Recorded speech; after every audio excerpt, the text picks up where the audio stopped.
Hello dear students, my self Prahlad Singh. मैं लेके हूँ आज आपके लिए बीएससी सेकेंड ईयर के जूलॉजी का सेकेंड पेपर। हम डील कर रहे हैं यहाँ पे ओरिजिन ऑफ लाइफ। तो ओरिजिन ऑफ लाइफ का फर्स्ट क्लास हो गया था, आप नीचे जाके उसका लिंक दे दूंगा, वहां पे देख सकते हैं। एंड सेकेंड वीडियो हम लेके आए हैं मॉडर्न कॉन्सेप्ट। तो ओरिजिन ऑफ लाइफ का मॉडर्न कंसेप्ट क्या कहता है, जो ओपेरिन ने सही तरीके से 1929 में रिप्रेजेंट करने की कोशिश किया था। तो चलिए आज देखते हैं, आज का ये क्लास आपके लिए काफी इंपॉर्टेंट है, 10 मार्क्स में लगातार आता रहता है। तो चलिए देख लेते हैं। उससे पहले बता दें स्टूडेंट, यदि आप चैनल में पहली बार आए हैं, चैनल को सब्सक्राइब करके बेल आइकन को प्रेस कर दिए ताकि ऐसे क्लास की नोटिफिकेशन मैं लगातार आपको अपडेट करता रहूं।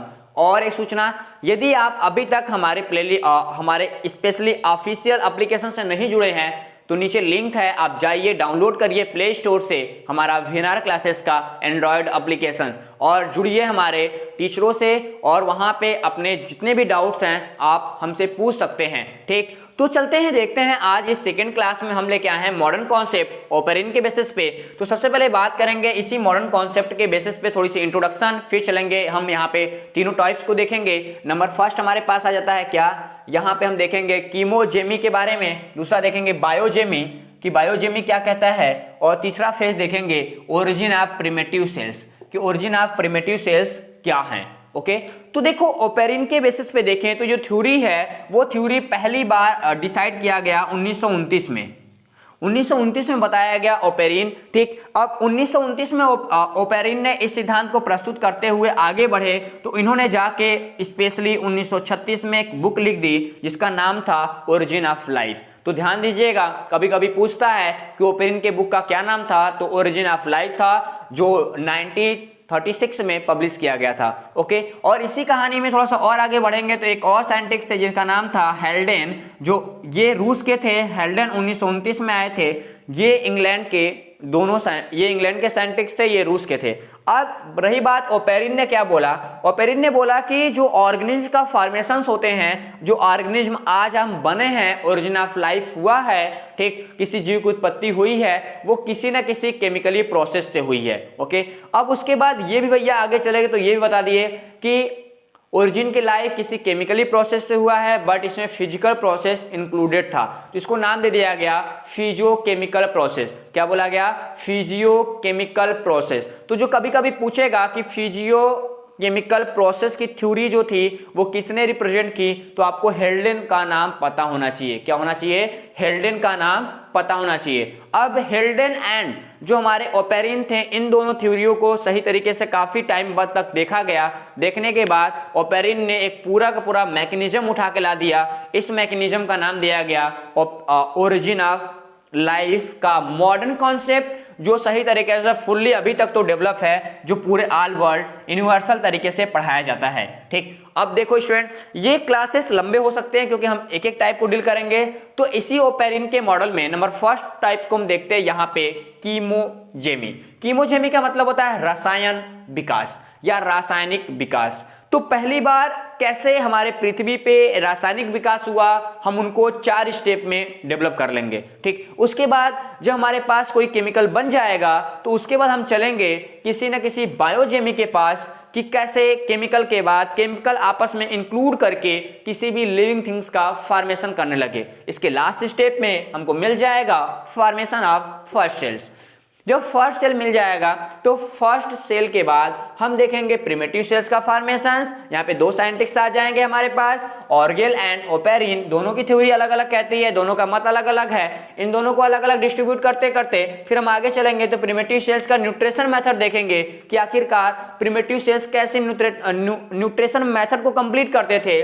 उसके बाद यहाँ पे 5 टाइप को कंप्लीट करने के बाद हम चलेंगे नीचे, तो हमारे पास मिलेगा मॉडर्न एटमॉस्फेयर। आपको इस वीडियो में यह भी पता चल जाएगा कि हमारे जो वातावरण आज दिखाई दे रहा है, एटमॉस्फेयर आज दिखाई दे रहा है, ये कैसे बना है, इसके पीछे क्या साइंटिफिक रीजंस हैं।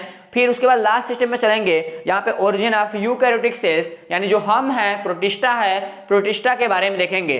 और हम नेक्स्ट वीडियो में कभी कंप्लीट करेंगे आपके लिए कि प्रोटिस्टा टू कॉर्डेटा का फॉर्मेशन कैसे हुआ है शॉर्ट क्लास में, वो भी हम कंप्लीट कर लेंगे तो नंबर 3rd या 4th वीडियो में। ठीक, तो ये रहा इंट्रोडक्शन आज के क्लास के बारे में। तो चलिए स्टार्ट करते हैं यहाँ से। यहाँ नंबर फर्स्ट कीमोजेमी के बारे में।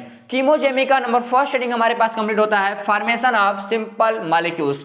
देखो स्टूडेंट, जब फॉर्मेशन ऑफ सिंपल मॉलिक्यूल्स की बात करते हैं तो हमारे एटमॉस्फेयर में पहले कुछ नहीं था, हमारी गरम गरम पृथ्वी थी, आपके बारे में पता है कि हमारे हीटेड पृथ्वी थी और यहाँ पे ढेर सारे रेडिएशन पाए जाते थे। ठीक, यहाँ पे रेडिएशंस के साथ हमारे अल्ट्रावायलेट रे थे एंड हीटेड पूरा टेम्परेचर था। तो heat temperature and radiations and ultraviolet radiations या अल्ट्रावायलेट रे, इन तीनों के मिलने के बाद नंबर फर्स्ट स्टेप को जब हम कंप्लीट करते हैं, इस स्टेप को बोला जाता है नंबर फर्स्ट वाले स्टेप को एटॉमिक फेज। एटॉमिक फेज में क्या हुआ कि यहाँ पे सिंपल एटम्स पाए गए। क्या पाए गए? एटम्स पाए गए जो आपस में इंक्लूड करके इन रेडिएशंस के मदद से, इस हीटिंग के मदद से एक सिंपल कंपाउंड्स का या सिंपल मॉलिक्यूल्स का फॉर्मेशन करने लगे। जैसे सबसे पहले हमारे पास मिला कार्बन के साथ हाइड्रोजन, जो मैच करके बना लिया CH4, एक गैस था। ठीक, उसके बाद आगे चलते गए तो दूसरे प्रोसेस में क्या मिला कि यहाँ पे हमारे पास नाइट्रोजन के साथ हमारा क्या मिला गया, नाइट्रोजन के साथ हमारा हाइड्रोजन गैस मिला। ये भी क्या मिले गए, ये आपस में मैच करने के बाद, ध्यान देना यहाँ पे ये बोल रहा है कि हमारे पास नाइट्रोजन हाइड्रोजन के साथ संयोग करके अमोनिया का फॉर्मेशन किया। ठीक, आगे चलने के बाद देखा गया कि ऑक्सीजन क्या किया, ऑक्सीजन भी हाइड्रोजन के साथ रिएक्ट कर लिया, संयोग कर लिया और यहाँ पे जल का मॉलिक्यूल्स बना लिया। ओके, ऐसा देखा गया। ये गैसियस इसलिए बन रहे हैं क्योंकि वहां पे टेम्परेचर कुछ ज्यादा था। यहाँ पे हम लिख सकते हैं कि यहाँ पे हीटिंग हाइयर टेम्परेचर हो सकता था। हाइयर टेम्परेचर के बाद यहाँ पे यूवी था, यूवी अल्ट्रा वायलेट रेडिएशंस हमारे साथ प्रेजेंट थे सब में। तो ये जो अल्ट्रा वायलेट रेडिएशन थे स्टूडेंट, क्या थे? अल्ट्रा वायलेट जो रेडिएशन थे, अल्ट्रा वायलेट रेडिएशन भी काफी हेल्प किए हैं हमारे अर्थ के डेवलपमेंट में एंड हमारे जो पूरे ऑर्गेनिज्म है इसके फॉर्मेशंस में। तो पहली कहानी यहाँ पे सिंपल मॉलिक्यूल्स यही कहती है कि हमारे पास हमारे एक प्रिमिटिव एटमॉस्फेयर में ठीक अल्ट्रावायलेट रे एंड हमारे पास ढेर सारे higher radiations and higher temperature थे। इनकी वजह से कार्बन हाइड्रोजन के साथ जब मैच किया तो मीथेन का फॉर्मेशन किया, नाइट्रोजन हाइड्रोजन के साथ संयोग किया, ठीक, तो हमारे पास अमोनिया का फॉर्मेशन हुआ। उसके बाद ऑक्सीजन हाइड्रोजन के साथ रिएक्ट किया तो जल का निर्माण किया। ठीक, आगे चल के ये एक्टिविटी होती गई और वहां पे देखा गया कि जो हमारे ये पूरे जो सिंपल कंपाउंड थे, इनका नाम क्या बोला गया, इनको मिलर ने इनको हमारे ओपेरिन ने क्या बोला गया था, ओपेरिन हमारे जो थे, ओपेरिन ने 1929 ईस्वी में, ध्यान देना 1929 ईस्वी में इसका नाम दे दिए सिंपल कंपाउंड। क्या दिया? सिंपल मॉलिक्यूल बोल लो कि इनका नाम दे दिया गया सिंपल मॉलिक्यूल। अब देखो ये जो सिंपल मॉलिक्यूल्स हमारे पास थे, यही सिंपल मॉलिक्यूल्स आगे चल के कंडेंसेशन की एक्टिविटी किए। क्या किए? कंडेंसेशन की एक्टिविटी किए। कंडेंसेशन के बाद ये ethane, propane, butane, pentane and ढेर सारे ऑर्गेनिक हाइड्रोकार्बन के कह सकते हो सैचुरेटेड एंड अनसैचुरेटेड हाइड्रोकार्बन का फॉर्मेशन करने लगे। जस्ट लाइक हम एग्जांपल की यदि बात करें तो हमारे पास जो मेथेन था, मेथेन आपस में यदि एडिशन होके क्या बना लिया, इन्होंने बनाया C2H6 बना दिया और हाइड्रोजन को यहाँ से रिलीज कर दिया। ये हमारे पास एथेन बन के तैयार हो गया था। ऐसी एक्टिविटी आगे चलती रही स्टूडेंट। हम इसमें दूसरे फेज में इंटर कर चुके थे। हमारे पास सिंपल हमारे कंपाउंड बन चुके थे, हम दूसरे फेज में कंप्लीट करने वाले थे ऑर्गेनिक कंपाउंड्स में। कैसे? ऑर्गेनिक कंपाउंड्स में। ऑर्गेनिक कंपाउंड्स का लक्षण तो पहले ही दिख गया था। कैसे? क्योंकि हमारे पास जितने भी कार्बनिक कंपाउंड्स बने, इसमें सैचुरेटेड कार्बन कंपाउंड्स बने थे, वो सारे के सारे ऑर्गेनिक ही फंडा के थे। ठीक, और आपको पता है कि यदि नोटेट करना होगा तो आप स्क्रीनशॉट करते जाइएगा। हमको पता है स्टूडेंट कि जितने भी हमारे अर्थ पृथ्वी के डेवलपमेंट में या ऑर्गेनिज्म के डेवलपमेंट में ऑर्गेनिक कंपाउंड्स का ज़्यादा हेल्प रहा है, ठीक, वाटर को छोड़ के। इस चीज़ को ध्यान दीजिएगा। अब दूसरे स्टेप में हम लोग चले तो दूसरे स्टेप में ये देखा गया कि जो हमारे पास सिंपल कंपाउंड्स थे, क्या थे? सिंपल कंपाउंड जो हमारे सिंपल हाइड्रोकार्बन थे। ये जैसे हाइड्रोकार्बन की बात करिए, मेरे पास क्या था, अभी देखा मैंने C2H5 क्या किया, C2H6 जो था वो रिएक्ट किया वाटर से, और वाटर जब रिएक्ट किया तो इन्होंने क्या बना लिया, ये C2H5OH का फॉर्मेशन करने लगे। मतलब यहां से कहने का ये हमारा तात्पर्य है कि जो हाइड्रोकार्बन थे, हाइड्रोकार्बन के आपस में मैच करने के साथ किसके, हमारे जलवाष्प क्योंकि हमारे एटमॉस्फेयर में जल वाष्प था, ये हमारे एटमॉस्फेयर में गैसियस के फॉर्म में घूम रहा था, ये गैसियस के फॉर्म में घूम रहा था। इधर हमारे पास ऑर्गेनिक कंपाउंड्स हैं, इन ऑर्गेनिक कंपाउंड्स में हमने ढेर सारे डिफरेंट कंपाउंड्स को बनाने लगे। कहने का मतलब ये है स्टूडेंट कि हमारे पास सैचुरेटेड हाइड्रोकार्बन है, क्या है, सैचुरेटेड हाइड्रोकार्बन है। सैचुरेटेड हाइड्रोकार्बन रिएक्ट करने लगा किसके साथ, ये रिएक्ट करने लगा वाटर के साथ, और जब वाटर के साथ रिएक्ट किया तो इन्होंने ढेर सारे ऑर्गेनिक कंपाउंड्स का फॉर्मेशन किया। कैसे किया स्टूडेंट, यहाँ पे हमारे ऑर्गेनिक कंपाउंड्स पहले बनने लगे आर का मतलब आप समझते हो कि यहाँ पे OH का फॉर्मेशन होने लगा, एल्कोहल बन गया, एंड हमारे पास देखा गया कि एल्डिहाइड का फॉर्मेशन होने लगा, और हमारे पास इसी सीरीज में हम चलते हैं तो कहीं ना कहीं हमको कीटोन भी मिलने लगा था। क्या, कीटोन का फॉर्मेशन होने लगा। और थोड़ा सा मैंने आगे बढ़ी तो इसी सीरीज में हमको एसिड, कोई भी ऑर्गेनिक एसिड का भी फॉर्मेशन मिल गया था, मतलब RCOOH।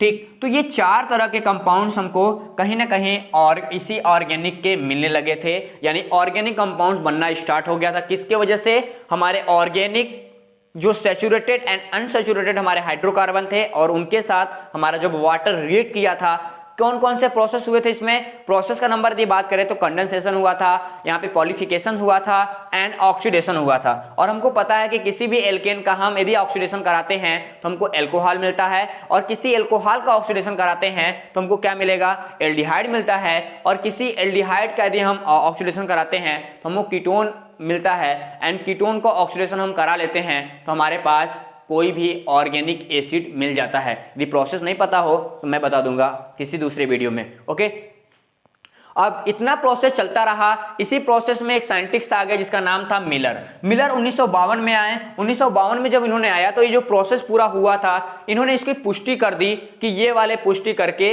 ये वाली एक्टिविटी होती रही। ठीक, और उन्होंने क्या बताया कि जो ऑर्गेनिक सिंपल कंपाउंड बने हैं यही आगे चल के हमारे पास शर्करा यानी sugar, glycerol and amino acid formation करते हैं। ठीक, अब ये तो केस होता रहा, आप कॉपी करते रहिएगा।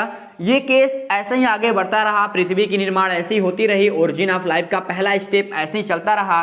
ठीक, इसी चलते चलने प्रोसेस में हमारे पास कम्प्लेक्स, इसको मैं अगले वीडियो में बताऊंगा कि मिलर ने कैसे बताया था। ठीक, यहाँ पे आया है इसलिए मैं मेंशन कर दिया हूं। Okay, complex organic compounds. Complex organic compounds की कहानी इसी जगह खत्म नहीं होती ऑर्गेनिक कंपाउंड्स की। अब क्या हुआ कि यहाँ पे कीमोसिंथेसिस का प्रोसेस होने लगा। कीमोसिंथेसिस का मतलब होता है कि जो एटमॉस्फेयर था वहां पे ढेर सारे छोटे छोटे ऑर्गेनिक कंपाउंड्स हमारे बनके पड़े हुए थे, समुद्र के किनारे पड़े हुए थे, समुद्र में पड़े हुए थे। ठीक, वो आपस में कंडेंसेशन करने लगे। कंडेंसेशन मतलब होता है कि संघनन की एक्टिविटी करने लगे। जब संघनन का प्रोसेस धीरे धीरे खत्म होने लगा, ठीक, यहाँ पे कीमोसिंथेसिस खत्म होने लगा तो ढेर सारे ऑर्गेनिक जो कंपाउंड थे वो आपस में कोलेजन करने लगे, मिलने लगे। मिलने के बाद यहाँ पे कह सकते हो कि ग्लूकोज का फॉर्मेशन हो गया। क्या बोला गया कि हमारे पास C6H12 का फॉर्मेशन हो गया। ठीक, जिनके साथ डिफरेंट ट्राइओस और टेट्रोस, पेंटोस, हेक्सोज, ठीक, हेप्टोज, ऐसे शुगर का फॉर्मेशन होने लगा। अब शुगर के साथ अमीनो एसिड बनने लगे, ग्लिसरॉल बनने लगा। इसी जगह हमने देखा तो हमारे पास CH2OH and CHOH and CH2OH का फॉर्मेशन भी देखने के लिए मिल गया था। एंड दूसरे फेज में चलते हैं तो हमारे पास अमीनो एसिड मतलब NH2, ऐसे कर लो, ठीक, HNH, ठीक, इसका भी फॉर्मेशन देखने के लिए मिल गया था। यानी सिंपल कंपाउंड्स हमको कहीं ना कहीं फॉर्मेट वहां पे देखने मिल रहे थे। वहां पे हमने देखा कि प्यूरिन पिरामिडिन का भी फॉर्मेशन हो गया था, जो कहीं ना कहीं किसी भी न्यूक्लियोप्रोटीन के लिए बड़ा इंपॉर्टेंट रोल अदा करते हैं। तो छोटे छोटे ऑर्गेनिक कम्प्लेक्स कंपाउंड हमारे एटमॉस्फेयर में मिलने लगे थे, और ये स्पेशली एकदम गर्म थे। समुद्र के जो जल थे, समुद्र के जलों के किनारे एकदम गर्म में एकदम पाए जाते थे, एकदम हीटिंग पोजीशंस पे पाए गए। और इनकी जो मोनोमर यूनिट थी, ध्यान देना, इनकी मोनोमर यूनिट, इनकी मोनोमर यूनिट, इनकी मोनोमर यूनिट, हमको पता है कि ये क्या है, कार्बोहाइड्रेट का सबसे छोटा बेस है, शुगर है। अब मोनोमर यूनिट इसका शुगर है तो ये मोनोसेक्राइड हुआ। मोनोसेक्राइड आपस में यदि बता दे तो ग्लाइकोसिडिक बॉन्ड बनाएगा। जब ग्लाइकोसिडिक बॉन्ड बनाएगा तो आगे चल के कार्बोहाइड्रेट बनाएगा। आपको पता है कि ग्लूकोज है, ग्लूकोज मोनो और क्या है, मोनोमर है किसका, किसी भी कार्बोहाइड्रेट का। ग्लाइकोसिडिक बॉन्ड बनाने के बाद क्या बनाएगा स्टूडेंट, ये कार्बोहाइड्रेट बनाएगा। ये रहा हमारा एमिनो एसिड जो आगे चल के पेप्टाइड बॉन्ड बनाएगा। पेप्टाइड बॉन्ड से आपस में कोलेजन करेंगे और क्या बना लेंगे, ये बना लेंगे हमारे प्रोटीन्स। अब उसके बाद आगे ये हमारे पास क्या था, ग्लिसरॉल था जो आगे चल के स्पेशली एक ऑर्गेनिक कंपाउंड्स को फॉर्मेट करेगा। ठीक, ये पूरे पूरे जो हमारे मोनोमर यूनिट थे वो आपस में इंक्लूडेड होने लगे। यहाँ पे पॉलीमेरेजाइज पॉलीफिकेशन कह सकते हो, पॉलीफिकेशन की एक्टिविटी होने लगी। जो पॉलीफिकेशन की एक्टिविटी होने के बाद, कंडेंसेशन की एक्टिविटी होने के बाद ये पॉलीमर में डेवलप हो गए और यहाँ पे हमको मिलने लगा पॉलीसेकेराइड्स। पॉलीसेकेराइड मिलने लगे जिसको कार्बोहाइड्रेट कहते हो, फैट, लिपिड, न्यूक्लियोप्रोटीन्स जो हमारे क्या थे, हमारे नाइट्रोजनी बेसिस के रूप में प्यूरिन पिरामिडीन थे। ठीक, ये प्यूरिन और पिरामिडीन आपस में मिलकर न्यूक्लियोप्रोटीन बनाने लगे। न्यूक्लियोसाइड, न्यूक्लियोटाइड बनने लगा यहाँ से, क्योंकि वहां तक तो फास्फेट भी आ गया था। ठीक, और इसी पूरे मैकेनिज्म्स को, ये मैकेनिज्म जो था, इस मैकेनिज्म को देखते हुए हमारे हेल्डेन ने, जो हमारे हेल्डेन थे, हेल्डेन ने 1920 ईस्वी में ही बता दिया था। ध्यान देना, 1929 में उसको थ्योरी आई थी, बट 1920 में प्रैक्टिकली उन्होंने अपने क्या कह सकते हो, अपने विवेकानुसार उन्होंने बता दिया था कि भैया हमारे पास एक स्पेशली सूप पाया गया होगा, एक स्पेशली सूप पाया गया होगा। सूप का मतलब होता है, उन्होंने सूप का नाम दिया था प्रीबायोटिक। क्या बोला था, प्रीबायोटिक सूप। तो आप एक लाइन ये भी ध्यान रखिएगा कि हेल्डेन ने 1920 में एक सूप का नाम दिया था जिसका नाम था बायोटिक सूप। पूछा था, कभी कभी हम देखते हैं तो एमएससी एग्जामिनेशन में पूछता है कि बायोटिक सूप रिप्रेजेंट्स साइंटिस्ट कौन थे, तो आपको पता होना चाहिए कि वो हेल्डेन ही थे। ओके, तो हेल्डेन ने कहानी ये बताई कि जो शर्करा के मॉलिक्यूल्स थे, जो शुगर के मॉलिक्यूल्स थे, वो आपस में संयोजित होकर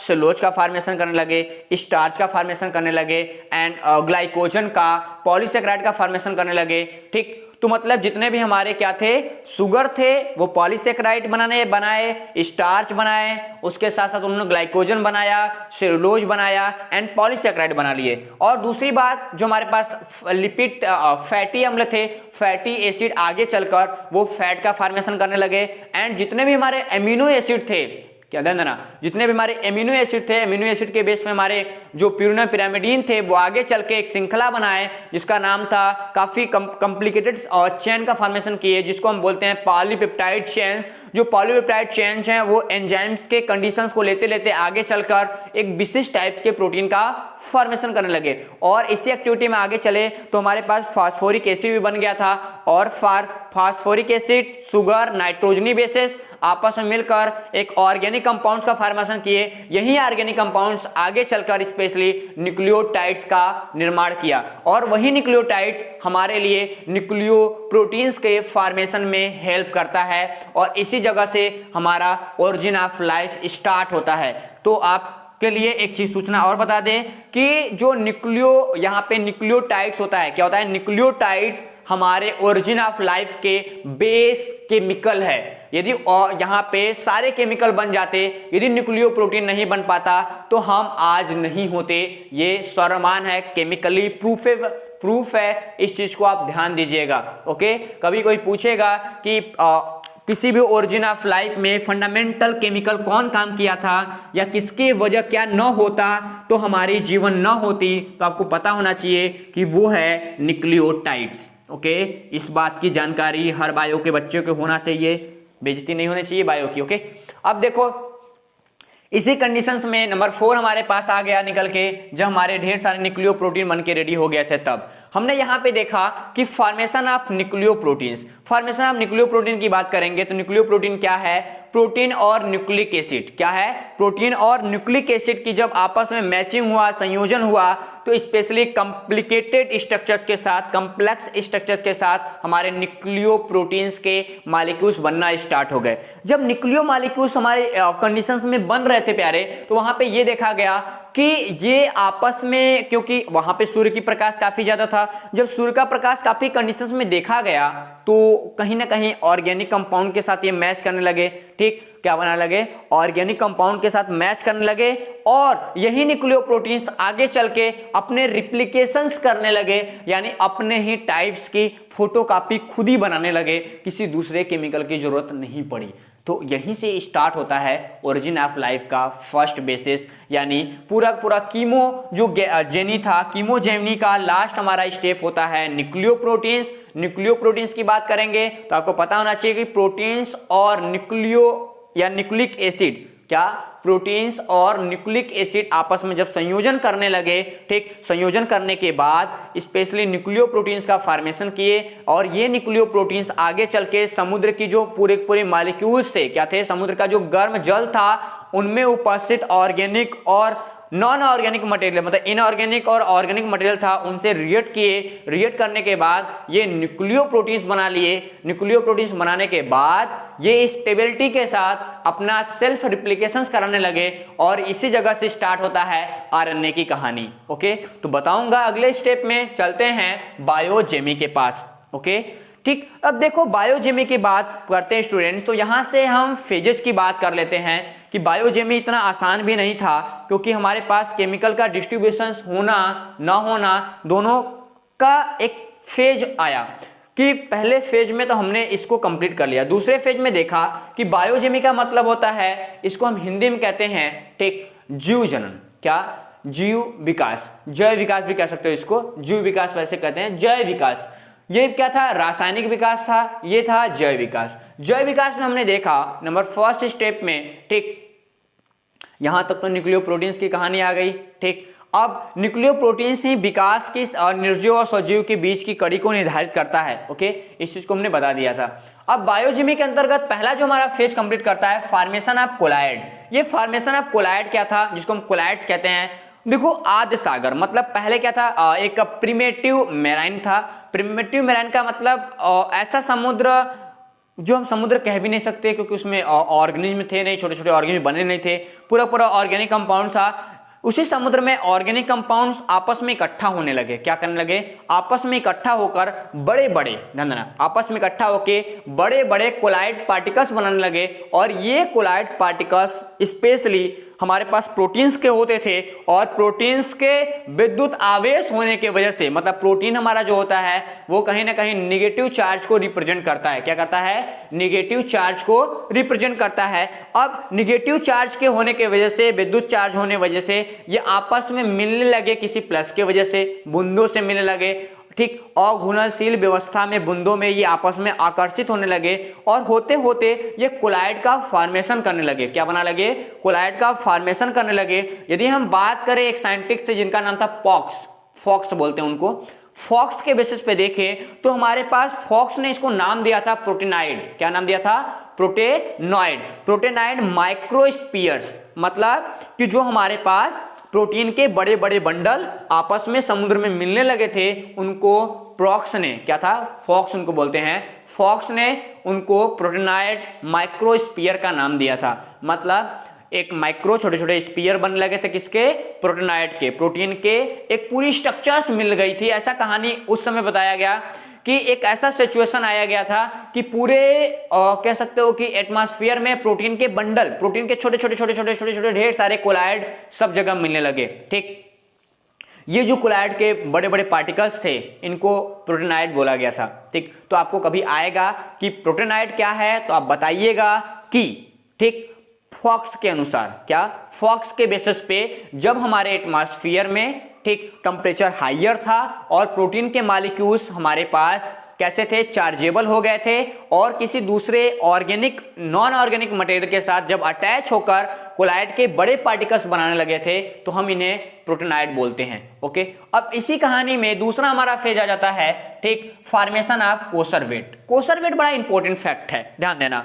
अब देखा गया कि भैया हमारे पास कोलाइड जो था वो कहीं ना कहीं चार्जेबल था। ठीक, अब यहाँ पे नॉन चार्जेबल भी मटेरियल होगा, क्या होगा, नॉन चार्जेबल भी कोलाइड के सॉल्यूशन थे। अब एक जगह तो कोलाइड प्रोटीन इकट्ठा हो गया और दूसरी जगह हमारा जो मटेरियल था कह सकते हो नॉन चार्जेबल, वो एक जगह इकट्ठा हो गया। नॉन चार्जेबल एक जगह इकट्ठा हो गया और चार्जेबल एक जगह इकट्ठा हो गया, और दोनों तंत्र अलग अलग बन गए, दोनों सिस्टम अलग अलग बन गए। ओपेरिन ने इन्हें हमारे पास जो नॉन चार्जेबल मटेरियल थे, या कह सकते हो एंटी चार्जेबल, इनको बोला गया एंटी चार्जेबल। एंटी चार्जेबल यानी विरोधी, विद्युत रोधी जो कोलाइडी बूंदे थी वो आपस में इकट्ठा हुई, तो ओपेरिन ने उन्हें कोसरवेट का नाम दे दिया। ध्यान देना, जो चार्जेबल होंगे उनका नाम कोलाइड रख दिया गया, जो नॉन चार्जेबल थे या एंटी चार्जेबल थे उनका नाम कोसरवेट रख दिया गया। अब इस कोसरवेट में क्या क्या था, ओपेरिन के मैसेज पे देखे तो ओपेरिन ने बताया था कि इनमें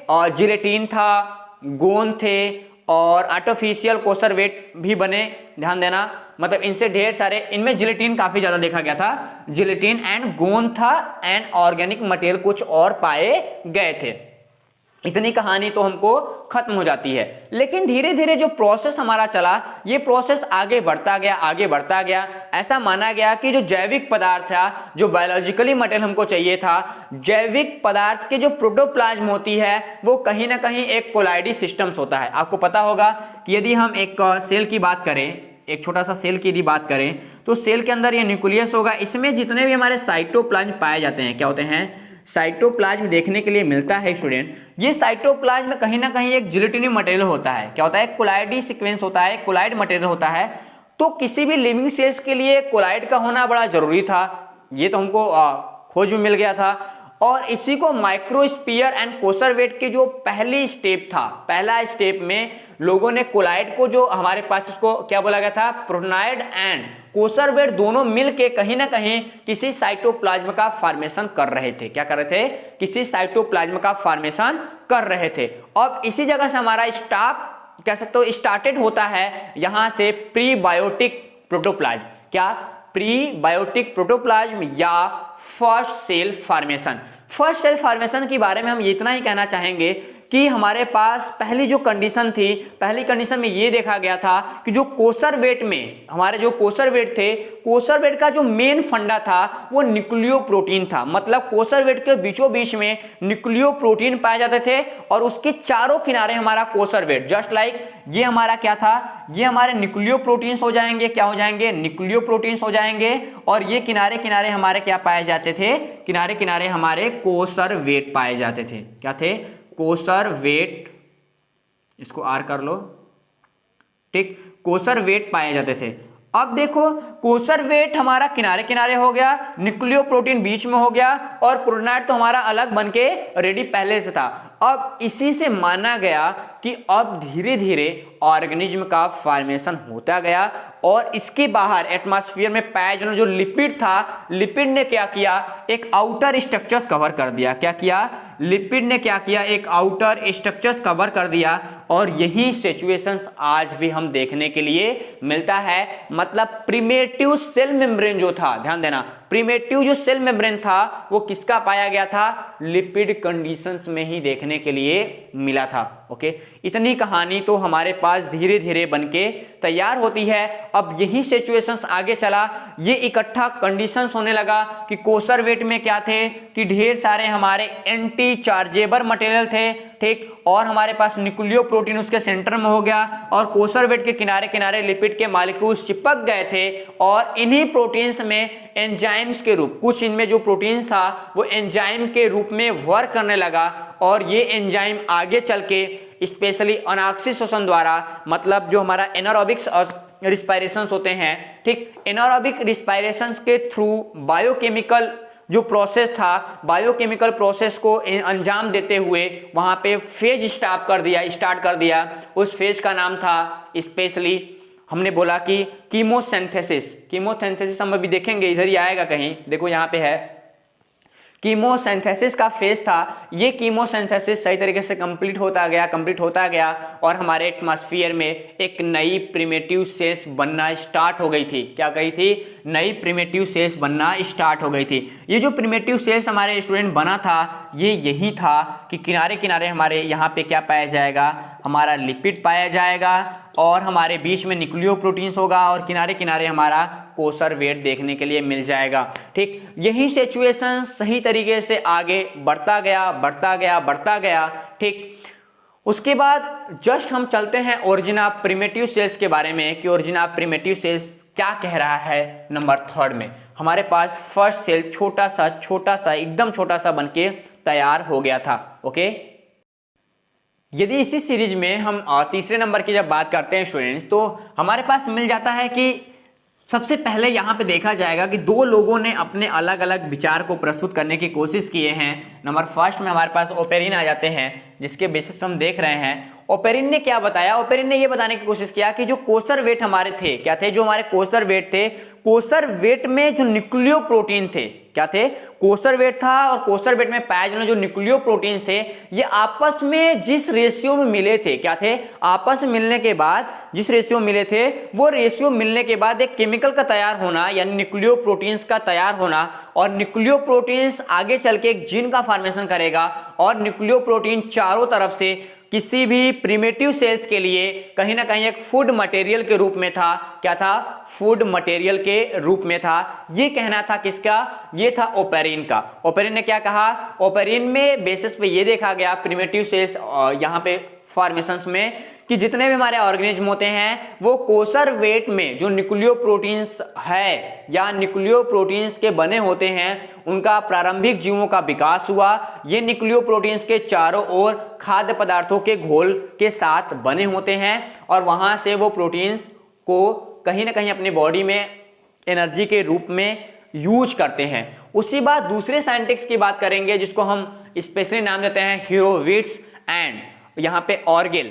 हीरोविट्स और ऑर्गेल ने, हीरोविट्स 1945 में और ऑर्गेल ने 1973 में एक सिद्धांत को प्रस्तुत करते हुए बताया कि ये बताया गया कि आद्य सागर जो पाया गया था, आद्य सागर के रूप में जितने भी केमिकल थे, क्या थे, जितने भी केमिकल थे, उनमें सबसे पहला जो हमारा माइक्रोस्फीयर बना था, ध्यान देना, माइक्रोस्फीयर मतलब जो हमारे प्रोटोनाइड थे, प्रोटोनाइड को माइक्रोस्फीयर बोला गया था।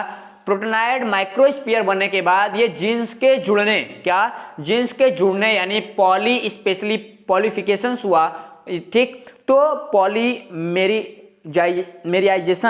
की एक्टिविटी कंप्लीट करने के बाद वो ढेर सारे एक लंबी श्रृंखला का फॉर्मेशन किए, जिसमें डीएनए और आरएनए के मॉलिक्यूल्स बने थे। उनके संयोजन के बाद वायरस के पार्टिकल्स बनना स्टार्ट हो गए। मतलब डीएनए के पार्टिकल्स बने, डीएनए और आरएनए के पार्टिकल्स बने, जो आपस में न्यूक्लियो प्रोटीन्स के मॉलिक्यूल के साथ कॉन्सेप्ट क्लियर किया। ध्यान देना, ये हीरोविट्स, क्या था, हीरोविट्स और ऑर्गेल ने दोनों का कहना था कि जितने भी हमारे प्रोटीन्स पाए गए या फिर माइक्रो और स्पीयर्स पाए गए, ठीक, माइक्रोस्फीयर या प्रोटोनाइड ने स्पेशली किसी मॉलिक्यूल के साथ, न्यूक्लियो प्रोटीन के साथ अटैच होने के बाद डीएनए मॉलिक्यूल्स की लंबी सीरीज कंप्लीट किया या आरएनए मॉलिक्यूल्स की लंबी सीरीज कंप्लीट किया, और ये डीएनए मॉलिक्यूल्स न्यूक्लियो प्रोटीन्स के मॉलिक्यूल्स को फॉर्मेट करते हुए वायरस पार्टिकल्स का फॉर्मेशन किए। जो वायरस पार्टिकल्स होता है वही सजीव और निर्जीव के बीच की कड़ी होती है। ये कहानी तो यहाँ तक इन दोनों ने अपने अपने मतानुसार व्यक्त करने की कोशिश किया। ठीक, अब इसके बाद ये कहानी इसी जगह नहीं बढ़ी। यदि हम बात करें एक प्रिमिटिव सेल्स का, तो प्रिमिटिव सेल्स आज के लगभग ऐसा माना जाता है कि 2 से 2.5 मतलब 200 से 300 करोड़ साल पहले ही हुआ था। मतलब 200 से 300 साल पहले प्रिमिटिव सेल्स का फॉर्मेशन हुआ था। आज तो हम अनुमान लगा सकते हैं केवल रिसर्च के बेसिस पे, लेकिन ऐसा माना जाता है कि इनमें 2 रीजन्स हैं। एक रीजन है मोनेरा कॉन्सेप्ट। मोनेरा कॉन्सेप्ट का मतलब होता है कि कहीं ना कहीं जो प्रिमिटिव सेल्स बना होगा वो मोनेरा होगा। मोनेरा का मतलब होता है कि जो आज बैक्टीरिया के वंशज हैं उनकी बात करेगा। और दूसरा हमारे पास है प्रोटिस्टा कॉन्सेप्ट। प्रोटिस्टा क्या कहता है कि जितने भी हमारे ऑर्गेनिज्म होंगे उनका जो विकास हुआ है वो प्रोटिस्टा से हुआ है, जैसे ऑर्की बैक्टीरिया, यू बैक्टीरिया। जो मॉडर्न एनिमल्स एंड प्लांट्स हैं, क्या हैं, मॉडर्न एनिमल और प्लांट्स हैं, वो कहीं ना कहीं ऑर्की बैक्टीरिया और यू बैक्टीरिया के फैक्ट को रिप्रेजेंट करते हैं, ना कि मोनेरा को। मोनेरा बैक्टीरिया फैक्ट को कंप्लीट करता हुआ नजर आता है। ठीक, इसी कहानी में पूरा ये कंप्लीट हुआ और अगला फेज हमारे पास आ गया, जिसका नाम था development of nutrition method in primitive sales.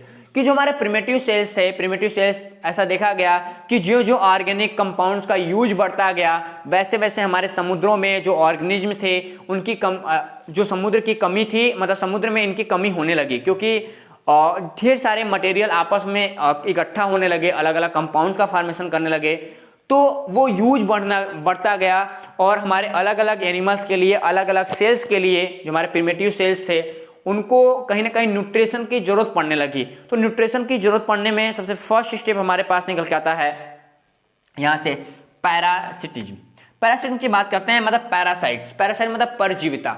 परजीविता का एक सिंपल से और स्टूडेंट हम बताने की कोशिश करें आपको, तो ये मतलब होगा कि जो हमारे प्रिमिटिव सेल्स थे, प्रिमिटिव सेल्स में जो प्रिमिटिव सेल्स के साथ या प्रिमिटिव सेल्स जो थे वो अन्य सेल के साथ स्पेशली उनके अंदर घुस जाते थे। अंदर घुसने के बाद वहां से वो भोजन को रिसीव करते थे और आज चल के ऐसे ही जीवों को आज के कल्चर में हम पैरासाइट बोलते हैं। अब पैरासाइट 2 टाइप्स के होते हैं, इंडो एंड एक्सो, उसको हम बाद में देखेंगे। ठीक, यहाँ पे सेप्रोफाइटिज्म की बात करता है। सेप्रोफाइटिज्म का मतलब होता है मृतोपजीविता। ऐसा बताया गया कि कुछ ऐसे हमारे सेल्स थे जो किसी मरे हुए सेल्स के ऊपर, किसी डेड बॉडी के ऊपर वहां पे प्रवेश कर जाते थे, वहां से पेनिट्रेट करके उसके बॉडी पे चले जाते थे और वहां से अपने न्यूट्रिशन की सारी सुविधाओं को अर्जित कर लेते थे या ग्रहण कर लेते थे। ठीक, इसको हम बोलते थे यहाँ पे सेप्रोफाइटिक। आज के कल्चर में हम इस प्रोसेस को सेप्रोफाइटिक बोला जाता है। अगला इसी थर्ड स्टेप में था यहाँ पे एमिलिज्म।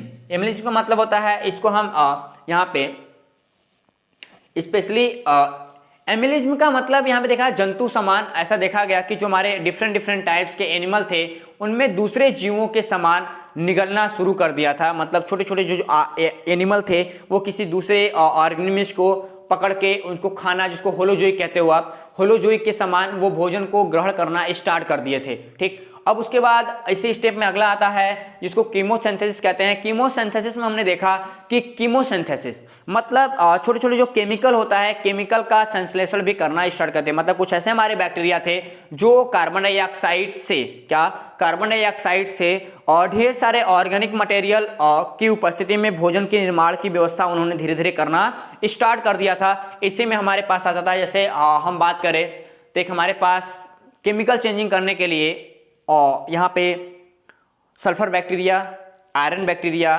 ठीक, और उसके बाद आयरन बैक्टीरिया, सल्फर बैक्टीरिया और डिफरेंट टाइप्स के जिंक बैक्टीरिया, ऐसे कुछ बैक्टीरिया हमको मिलने लगे और इसमें सबसे वेस्ट था हमारा सल्फर बैक्टीरिया। सल्फर बैक्टीरिया के एग्जांपल की बात करें तो आओ दिखा देते हैं। उन्होंने क्या किया, उन्होंने कार्बन डाइऑक्साइड के साथ रिएक्शन किया, H2S मतलब हाइड्रोजन सल्फाइड के साथ रिएक्शन किया और इन्होंने एक केमिकल का प्रोड्यूस किया। उस केमिकल का नाम था C6H12O6 प्लस ऑक्सीजन प्लस इसके साथ क्या निकल के आया था, ठीक, ऑक्सीजन बैलेंस नहीं होगा, ठीक, जल बना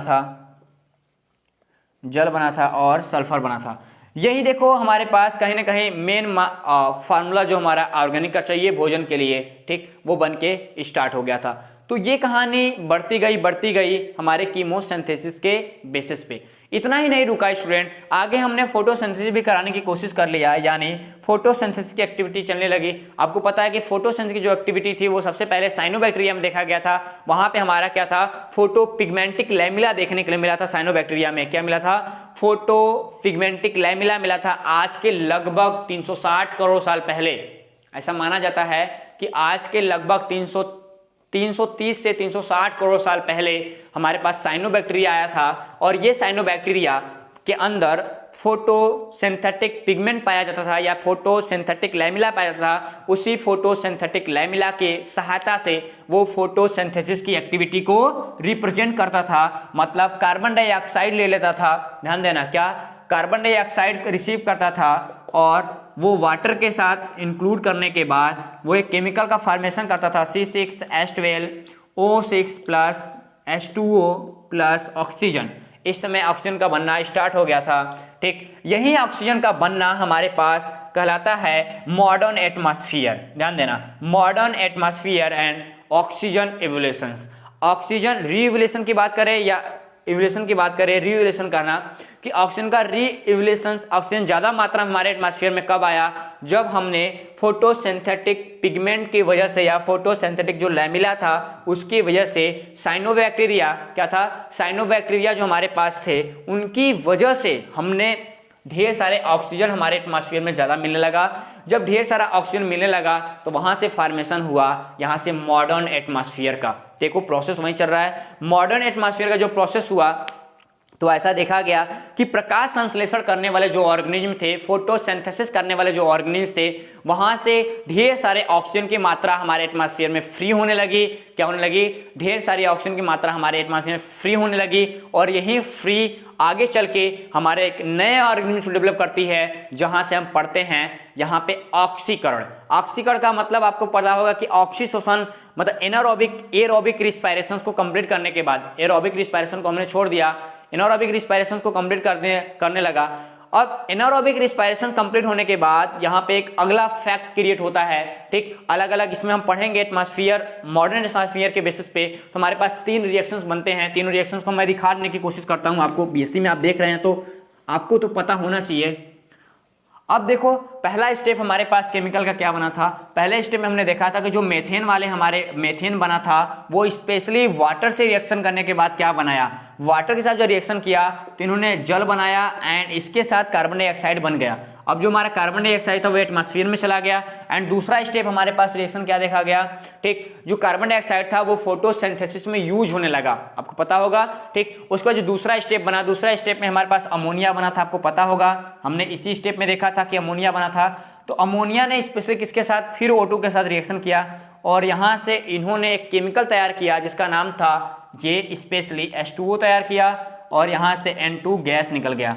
अब जो N2 गैस होता है आपको पता होगा कि यही N2 गैस हमारे एटमॉस्फेयर में स्पेशली एक रिड्यूसिंग मटेरियल के रूप में काम किया और प्लांट में स्टेबिलिटी के साथ नाइट्रेट के रूप में यूज होने लगा।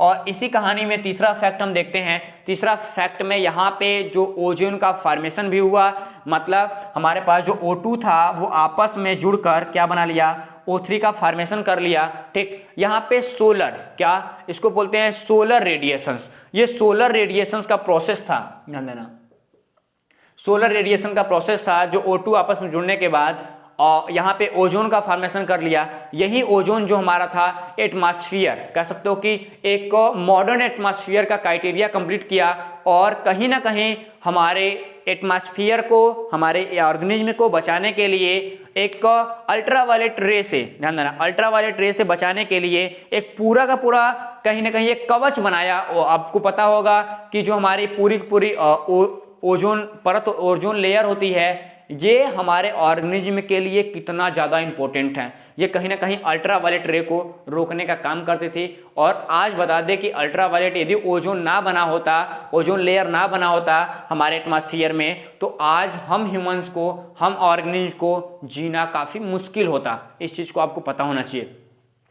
अब देखो, अब बात इसी जगह कर रहे हैं तो इसी ओजोन की बात कर ले। जो ये ओजोन लेयर था ये लगभग बताया जाता है कि 24 किलोमीटर ऊपर होता है। कितना, 24 किलोमीटर ऊपर होगा, 24 किलोमीटर ऊपर होता है। ये 24 किलोमीटर एक ओजोनोस्फीयर का फॉर्मेशन किया जो लगभग जो हमारे अल्ट्रावायलेट रे थी, अल्ट्रावायलेट रे के 99% पार्ट को वो रोक देती है। ध्यान देना बेटा, सबसे सिंपल चीज़ है कि 99% पार्ट को अल्ट्रावायलेट रे पूरा कंप्लीट कर देती है। और इसी जगह से हमारा फोटोसिंथेसिस का जो प्रक्रम पूरा कंप्लीट होता रहा, तो इसी जगह से ऑक्सीजन में नई क्रांति आई जिसको हम बोलते हैं यहाँ पे ऑक्सीजन रीइवोल्यूशंस। क्या, ऑक्सीजन रीइवोल्यूशंस। अब देखो ये कहानी इतना खत्म होता है। अगले स्टेप में जब बढ़ते हैं तो हमारे पास लास्ट स्टेप आता है यहाँ पे ओरिजिन ऑफ यूकैरियोटिक सेल्स। अब ओरिजिन ऑफ यूकैरियोटिक सेल्स की जब बात करते हैं तो ऐसा माना जाता है कि आज से लगभग 1500 करोड़ साल पहले, क्या 1500 करोड़ साल पहले हमारे पास और स्पेशली यूकैरियोटिक सेल्स का फॉर्मेशन हुआ है। मतलब लगभग 1500 करोड़ साल स्पेशली, क्या 1500 करोड़ साल यही केवल रहे हैं। कौन, हमारे प्रिमिटिव सेल्स रहे हैं, उसके बाद हम यहाँ पे जुड़े हैं। यदि हम हैकेल के बेसिस पे देखें तो हैकेल ने स्पेशली जो हैकेल का कॉन्सेप्ट था वो एक कोष की था, मतलब यहाँ पे किंगडम प्रोटिस्टा से था। उन्होंने प्रोटिस्टा का विकास बताया और बताया गया कि इसी जगह से यूकैरियोटिक सेल्स यानी प्रोटिस्टा का फॉर्मेशन होता है और ये प्रोटिस्टा हमारे पास एरोबिक रिस्पायरेशंस करते हैं। क्या करते हैं? एरोबिक रिस्पायरेशंस करते हैं और जितने भी हमारे यूकैरियोटिक सेल्स होते हैं वो स्पेशली एरोबिक रिस्पायरेशन को कंप्लीट करते हैं। ये हैकेल के बेसिस पे था। अब यहाँ पे भी दो थ्योरी कंप्लीट होता है। नंबर फर्स्ट हमारे पास था थ्योरी ऑफ,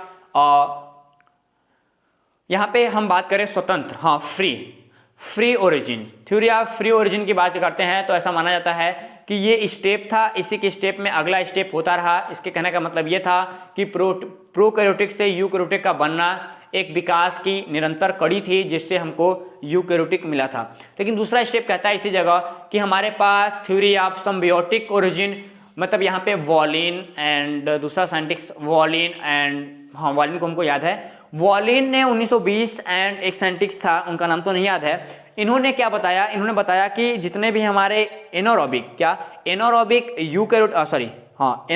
प्रोकैरियोटिक सेल्स थे उनके अंदर एरोबिक रिस्पायरेशन होने लगा और एरोबिक रिस्पायरेशन होने की वजह से वो एनिमल्स और प्लांट दोनों की कैटेगरी को रिप्रेजेंट करने लगे and photosynthesis non photosynthesis activity को दिखाने लगे और उनके बॉडी में माइटोकॉन्ड्रिया क्लोरोप्लास्ट जैसे एक्टिविटी आने लगे और माइटोकॉन्ड्रिया क्लोरोप्लास्ट जैसे एक्टिविटी आने लगे तो उनके बॉडी में कहीं ना कहीं प्रोकैरियोटिक के लक्षण आने लगे और इसी एग्जांपल्स को प्रोटिस्टा में इंक्लूड करता है हमारा यूग्लिना। ठीक, इस चीज को आपको पता होना चाहिए। अब इसी सीरीज में हम देखें तो हमारे पास एक नई सीरीज निकल के आती है जिसको नाम था यहाँ पे कि यूग्लिना बना। तो यूग्लिना प्रोटिस्टा का ऑर्गेनिज्म था, तो प्रोटिस्टा से निकल के आया। तो मतलब आप समझ जाइएगा कि जो फेज है ओरिजिन ऑफ यूकैरियोटिक आपकी बात करेंगे तो आप यही बताना कि हमारे पास नंबर फर्स्ट था सिम्बियोटिक थ्योरी। सिम्बियोटिक थ्योरी का मतलब यही होगा कि वॉलिन एंड लॉयन, याद आया 1920 में वॉलिन और 1970 में लॉयन, ये दो नाम के साइंटिस्ट ने यही बताया कि हमारे जितने भी एनारोबिक,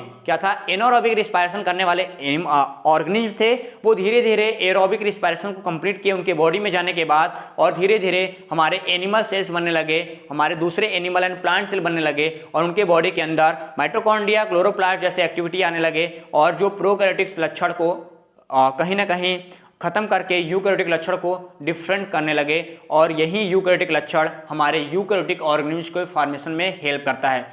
तो ये रहा काफ़ी बड़ा आपका पूरा क्लास कंप्लीट करते हैं और अगली वीडियो में हम मिलेंगे लेके यहाँ पे मिलर एक्सपेरिमेंट एंड दूसरे फेज में हम देखेंगे यहाँ पे यूकैरियोटिक सेल्स का एक शॉर्ट वीडियो। ओके, तो मिलते हैं नेक्स्ट क्लास में, तब तक के लिए जय हिंद।